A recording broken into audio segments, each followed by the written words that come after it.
Assalamualaikum warahmatullahi wabarakatuh. Perkenalkan, nama saya Devi Kristina Agustin dari program D3 Rekam Medis dengan NIM 005. Di sini saya akan menjelaskan PowerPoint tugas informasi dan teknologi tentang rekam medis elektronik. Baik, yang pertama adalah pendahuluan. Di tengah lajunya kemajuan teknologi informasi dan komunikasi, informasi yang cepat dan akurat semakin menjadi kebutuhan utama para pengambil keputusan atau decision maker. Dengan kata lain, informasi merupakan kebutuhan dasar yang diperlukan oleh setiap manajemen untuk melakukan pengambilan keputusan rumah sakit. Sebagai sebuah institut yang menyimpan begitu banyak data, juga memerlukan pengolahan data yang benar dan akurat yang dapat disajikan sedemikian rupa dalam bentuk laporan. Informasi sangat penting karena merupakan suatu data yang diolah secara benar dengan efektif dan efisien sehingga menghasilkan hasil yang bermanfaat bagi manajemen dan operasional. Komputerisasi rekam medis di era ini bukan lagi suatu yang baru. Ada beberapa rumah sakit modern dan beberapa klinik dokternya tidak lagi menggunakan status rekam medis kertas.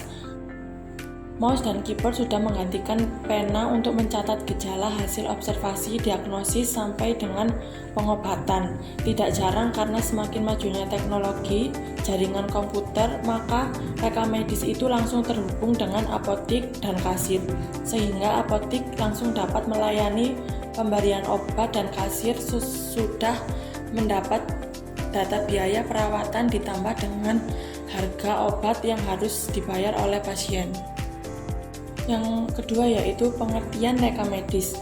Rekam medis adalah berkas yang berisi identitas, anamnesa, penentuan fisik, laboratorium, diagnosa, dan tindakan medis terhadap seorang pasien yang dicatat baik secara fisik, tertulis, maupun elektronik. Bila mana penyimpanannya secara elektronik dan akan membutuhkan komputer dengan memanfaatkan basis data. Pengertian rekam medis bukan hanya sekedar kegiatan pencatatan, tetapi harus dipandang sebagai suatu sistem penyelenggaraan mulai dari pencatatan, pelayanan, dan tindakan medis apa saja yang diterima pasien, selanjutnya penyimpanan berkas sampai dengan pengeluaran berkas dari tempat penyimpanan manakala diperlukan untuk kepentingannya sendiri maupun untuk keperluan lainnya. Selanjutnya yaitu pengertian rekam medis elektronik. Rekam medis elektronik atau RME adalah sistem penyimpanan, pengelolaan, dan pertukaran data medis pasien dalam bentuk elektronik. RME menggantikan penggunaan rekam medis konvensional berbasis kertas dan memungkinkan akses mudah dan cepat terhadap informasi kesehatan pasien.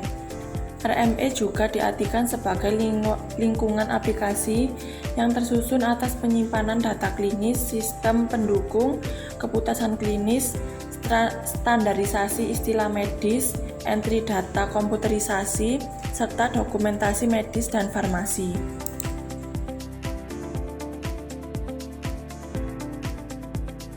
Selanjutnya yaitu tantangan rekam medis elektronik. Di Indonesia, penggunaan inovasi RME boleh dikatakan masih berjalan di tempat. Beberapa alasan mengapa RME tidak berkembang cepat adalah: yang pertama, banyak pihak yang mencurigai bahwa rekam medis elektronik tidak memiliki payung hukum yang jelas, khususnya berkaitan dengan penjaminan agar data yang tersimpan terlindungi terhadap unsur privasi. Yang kedua, tantangan berikutnya adalah alasan klasik seperti ketersediaan dana. Yang ketiga, RME tidak menjadi prioritas karena rumah sakit lebih mengutamakan sistem lain, sistem penagihan elektronik, computerized billing system, sistem akuntansi, sistem pengajian, dan sebagainya. Selanjutnya yaitu manfaat rekam medis elektronik. Mempertimbangkan berbagai unsur keuntungan termasuk faktor cost and benefit dari penerapan RME di rumah sakit, pusat pelayanan kesehatan, maka penulis melihat paling ada 3 manfaat yang dapat diperoleh. Masing-masing adalah: yang pertama, manfaat umum. RME akan meningkatkan profesionalisme dan kinerja manajemen rumah sakit. Para stakeholder seperti pasien akan menikmati kemudahan, kecepatan, dan kenyamanan pelayanan kesehatan. Yang kedua, manfaat operasional. Ada 4 faktor, yaitu yang pertama, kecepatan penyelesaian pekerjaan administrasi. Yang kedua adalah faktor akurasi, khususnya akurasi data. Yang ketiga, faktor efisien. Yang keempat adalah kemudahan pelaporan. Yang ketiga, manfaat organisasi. Karena SIMRS ini masih mensyaratkan kedisiplinan dalam pemasukan data, baik ketetapan waktu maupun kebenaran data, maka budaya kerja yang sebelumnya menanggungkan hal-hal seperti itu menjadi berubah.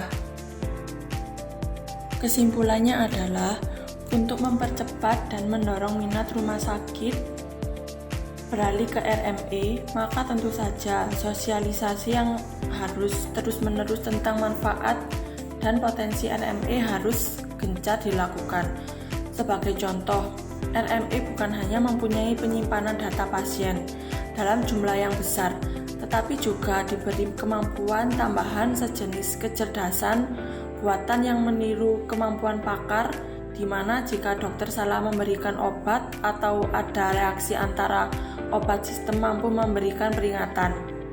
Jika pemerintah serius menjadikan RME sebagai kunci untuk meningkatkan mutu pelayanan rumah sakit, maka perlu dibentuk sebuah tim yang secara serius merumuskan arah pengembangan RME.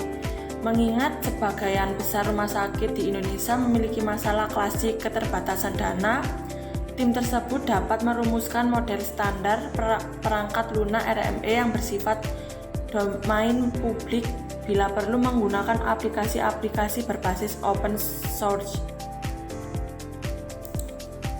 Demikian presentasi dari saya. Terima kasih. Wassalamualaikum warahmatullahi wabarakatuh.